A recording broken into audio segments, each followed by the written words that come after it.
que lo quiere echar otra vez.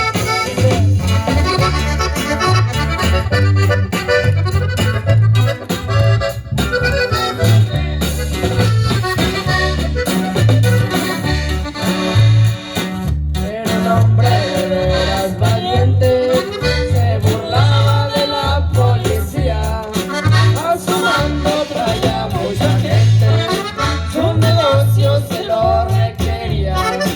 Poderoso y también muy alegre, como el diablo se le conocía. Siquiera tronaba su nombre y tronaba su cuerno de chivo. Cada ráfaga llevaba un nombre, no fallaba, era muy efectivo. Lo apreciaban mucho sus patrones, y se diga su gente y amigos.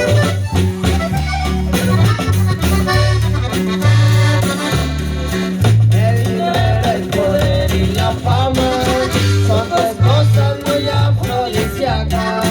Sin buscar las mujeres les sobran, solteritas, viudas y casadas, a gozar de la vida que es corta. Decía el diablo rodeado de damas, para mí la pobreza es historia, y decía ricos a punta de bala.